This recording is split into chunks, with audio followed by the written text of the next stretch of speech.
चंद्रशेखर आज़ाद की चुनौती की वजह से मायावती को फिर से आकाश को देनी पड़ी जिम्मेदारी। मायावती ने आकाश आनंद को 2019 में नेशनल कोऑर्डिनेटर बनाया था और पिछले साल दिसंबर में उन्हें अपना राजनीतिक उत्तराधिकारी भी घोषित किया था, लेकिन पिछले महीने उन्हें हटा दिया था। आपको बता दें कि लोकसभा चुनाव में सबसे खराब प्रदर्शन के कुछ ही हफ्ते बाद बहुजन समाज पार्टी की सुप्रीमो मायावती ने रविवार को एक बड़ा फैसला लिया। उन्होंने अपने भतीजे आकाश आनंद को नेशनल कोऑर्डिनेटर के पद पर बहाल किया और उन्हें अपना एकमात्र राजनीतिक उत्तराधिकारी भी बताया।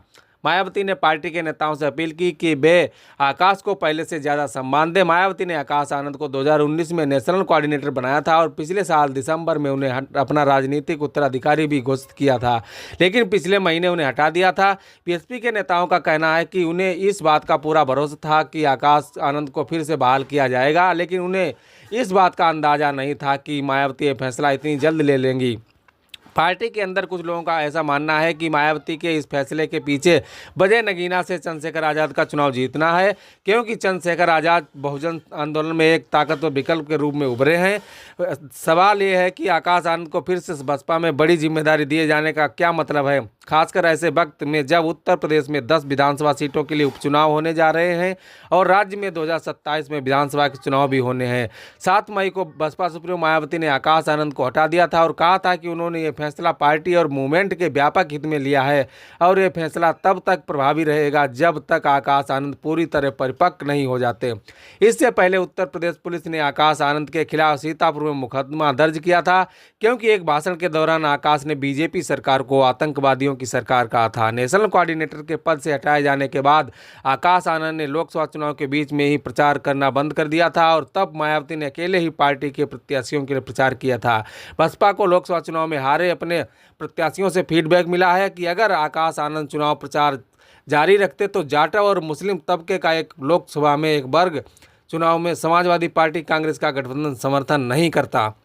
मायावती ने लोकसभा चुनाव के प्रचार के दौरान मुख्य रूप से सपा और कांग्रेस को निशाने पर रखा था, जबकि आकाश आनंद ने बीजेपी को शिक्षा, गरीबी, अर्थव्यवस्था और कानून व्यवस्था के मुद्दे पर घेरा था। बीएसपी के नेताओं का कहना है कि आकाश के चुनाव प्रचार से हटने के बाद दलितों और मुसलमानों के बीच ये संदेश गया कि मायावती ने बीजेपी के दबाव के आगे घुटने टेक दिए हैं।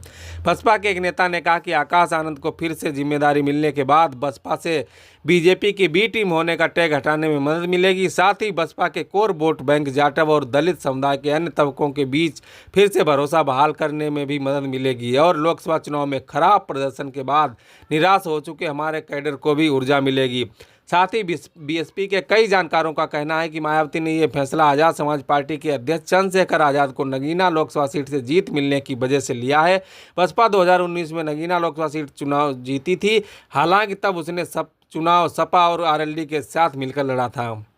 2024 के लोकसभा चुनाव में बसपा एक भी सीट नहीं जीत सकी और उत्तर प्रदेश में उसका वोट शेयर गिरकर 9.3% रह गया, जो 19.3 से घटकर 9.3% हो गया। ऐसा लगता है कि चंद्रशेखर आज़ाद को दलित और मुस्लिम समुदाय की ओर से मिल रहे समर्थन के बाद ही आकाश आनंद को जल्दी में बहाल करने का फैसला लिया गया। चंद्रशेखर आज़ाद ने इस लोकसभा चुनाव में सपा और कांग्रेस के साथ गठबंधन नहीं किया और नगीना लोकसभा सीट पर 1,51,000 वोटों से जीत हासिल की।